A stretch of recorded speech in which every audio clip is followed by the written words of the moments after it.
नमस्कार विद्यार्थी मित्रांनो, ज्ञान स्पर्धा परीक्षा केंद्र पुणेमध्ये आपलं सहर्ष स्वागत। मित्रांनो, आज आपण चालू घडामोडीचा भाग 7 जे आहे तो बघत आहोत। डेली या भागामध्ये आपण प्रश्न आणि त्याचं स्पष्टीकरण घेत असतो। पहिला काय प्रश्न बघा, पहिला प्रश्न काय आहे, मित्रशक्ती 2023 हा युद्ध सराव जी आहे, हा युद्ध सराव भारत आणि कोणत्या देशादरम्यान आयोजित केला जातो, पार पाडला जातो? कोणता युद्ध सराव विचारला रे? मित्रशक्ती हा युद्ध सराव विचारलेला आहे। पहिला पर्याय ऑस्ट्रेलिया आहे, दुसरा श्रीलंका आहे, तिसरा इराण आणि चौथा बांगलादेश। काय रे याचं उत्तर? योग्य पर्याय आहे मित्रांनो श्रीलंका। श्रीलंका या देशासोबत भारत आणि श्रीलंका या दोन देशादरम्यान मित्रशक्ती हा युद्ध सराव पार पाडला जातो। पहिले देश, मग हा कोणता प्रकार आहे? हवाई दल आहे का नौदल आहे का लष्करी युद्ध सराव आहे? हा लष्करी हा त्याचा प्रकार आहे। यामध्ये हवाई आणि या वर्षीचं वैशिष्ट्य मित्रांनो, हा जी या वर्षी 2023 मध्ये काय झालं रे, हवाई आणि लष्करी हे दोन्ही दल सहभागी होते। परंतु यापूर्वी हा जी मित्रशक्ती युद्ध सराव आहे तो फक्त लष्करी दलांचाच मित्र युद्ध सराव होता। परंतु 2023 या वर्षी यामध्ये काही हवाई दलाचे सुद्धा जवान जे आहेत ते सहभागी झाले होते दोन्ही देशाचे। याची आवृत्ती होती मित्रांनो 9वी आणि 2023 म्हणजे 2023 जे काही ठिकाण आहे हा युद्ध सरावाचं कोणत्या ठिकाणी आयोजित केला होता असं जर म्हटलं तर पुणे या ठिकाणी या युद्ध सरावाचं आयोजन करण्यात आलं होतं। पुढचा प्रश्न काय बघा, 2023 पर्यंत जगातील सर्वात जास्त प्रदूषण करणारा देश कोणता विचारले? काय रे 2023 पर्यंत जगातील सर्वात जास्त प्रदूषण करणारा देश कोणता आहे? पहिला पर्याय आहे काय रे अमेरिका, दुसरा भारत, तिसरा चीन आणि चौथा रशिया, असे 4 पर्याय आहेत। मग याचं योग्य उत्तर काय आहे? चीन हे त्याचं योग्य उत्तर आहे।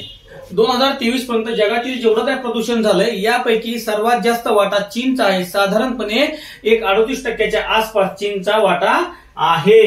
हा म्हणजे हरितगृह वायू ग्रीन हायड्रोजन गॅसेस असतात, हरितगृह वायू उत्सर्जनामध्ये चीनचा एक 38% आसपास वाटा आहे। म्हणजे जगात सर्वाधिक प्रदूषित करणारा चीन। आता पुढचं काय बघा, कोणत्या संस्थेने, पुढचा प्रश्न काय, कोणत्या संस्थेने, या ही जागतिक संस्था, कोणत्या संस्थेने sands and dust storms a guide to mitigation adaptation policy and risk management measures in agriculture नावाचा अहवाल प्रसिद्ध केला आहे? नाही माहिती, हे बरं चाललंय, सँड अँड डस्ट बीट सगळं काय असं कळलं नाही, बरोबर बरोबर, वाळू आणि धूळ बीळ असं काय आलंय, हे पॉलिसी बी काहीच कळलं नाही आम्हाला, पण हा शब्द तर आलाय ना रे, ओळखीचा वाटतो ना ऍग्रीकल्चर, हा बरोबर आहे का? म्हणजे मग पहिला पर्याय काय, FAO जागतिक अन्न संघटना जी आहे, दुसरं UNEP आहे, चौथं जागतिक बँक जी आहे वर्ल्ड बँक, चौथं आहे युनेस्को। ह्याचा तर काही संबंधच नाहीये, जागतिक बँकेचं काही नाही, जागतिक आणि हा काय ऍग्रीकल्चर ते का कंपनीत पिकत नाही, ते कुठं कृषीमध्येच पिकतं, शेतीमध्येच पिकतं, बरोबर। मग ते अन्न पिकतं म्हटल्यानंतर ह्याचा पर्याय काय, FAO जागतिक अन्न संघटना, बरोबर आहे का? मग हा जी अहवाल आहे म्हणजे FAO काय, युनायटेड नेशन्सची एक ती संस्था आहे, फूड अँड ऍग्रीकल्चर ऑर्गनायझेशन जे आहे, बरोबर, फूड अँड ऍग्रीकल्चर ऑर्गनायझेशन लक्षात असतो। FAO ही जी संस्था आहे ती युनेस्कोची संस्था आहे। या संस्थेने काय केलं मित्रांनो, हा जे अहवाल प्रकाशित केला सँड अँड डस्ट स्टॉर्म्स नावाचा जी अहवाल आहे हा कशा संदर्भात आहे की या अहवालामध्ये काय सांगितलंय बघा, शेतीच्या उत्पादनावर म्हणजे शेतीवर वाळू आणि धुळींच्या कणांचा कसा प्रभाव होतो या संबंधी हा अहवाल आहे। आणि हा अहवाल मग जागतिक अन्न संघटना जी आहे, या कृषी आणि अन्न संघटना, या कृषी आणि अन्न संघटनेने हा अहवाल प्रसिद्ध केलेला आहे। चला पुढचा काय रे प्रश्न, गोवा राज्य सरकारचा पहिला, कोणत्या गोवा राज्य सरकारनं काय केले, गोव्याचे माजी, बरोबर मनोहर जे त्यांचे माजी मुख्यमंत्री होते, जे त्यांचं निधन झालेलं आहे, ते पहिला त्यांच्या नावे काय केलेलं आहे, मनोहर पर्रिकर युवा वैज्ञानिक पुरस्कार सुरू केला।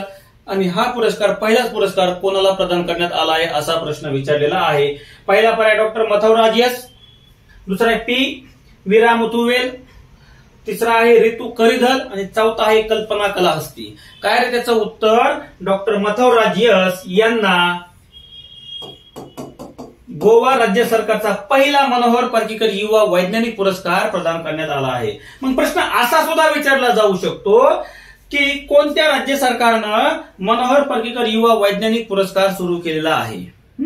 तर सगळ्यांना माहित पाहिजे काय उत्तर त्याचं. गोवा या राज्य सरकारने काय केलं तर पहिला त्यांच्या नावी मनोहर पर्रिकर यांच्या नावी युवा वैज्ञानिक पुरस्कार सुरू केलेला आहे. आता डॉक्टर मथुराज जे आहेत ते इस्रोच्या UR जे उपग्रह आहे त्यांच्या नावी त्या उपग्रह केंद्राचे ते युवा वैज्ञानिक आहेत आणि त्यांच्या चांगल्या कार्यामुळे त्यांना पहिलाच पुरस्कार जे आहे तो प्रदान करण्यात आलाय. या पुरस्काराचं स्वरूप किती रे? रक्कम किती? तर 5 लाख रुपये एवढी रक्कम आहे. हा पुरस्कार कोण देतं म्हटलं तर लक्षात असू द्या, गोव्याचं राज्य सरकार हा पुरस्कार प्रदान करत आहे. आता डॉक्टर मथुराज यांनी काय केलं? चंद्रयान 3 मोहिमेची एक शक्तियुक्त उत्तरणी मार्ग तयार केलेला होता आणि त्यांच्या कार्याबद्दल गोवा राज्य सरकारने यांना पहिलाच मनोहर पर्रिकर युवा वैज्ञानिक पुरस्कार प्रदान करण्यात आलेला आहे किंवा प्रदान केला. पुढचा प्रश्न काय म्हणताय? कोणत्या देशाने अलीकडेच voice of the global south summit आयोजित केली होती? काय त्याचा योग्य पर्याय? भारत या देशाने काय केली होती? पहिलीच म्हणजे voice of the global south summit नावाची परिषद आयोजित केलेली होती. अतिशय सॉरी याची आवृत्ती दुसरी बरं का, आवृत्ती दुसरी आहे. Voice of the global south summit नावाची जी परिषद आयोजित केली होती त्याचं यजमान देश कोण रे? भारत आहे. दुसरी होती पहिली शिखर परिषद झाली जानेवारी 2023 मध्ये.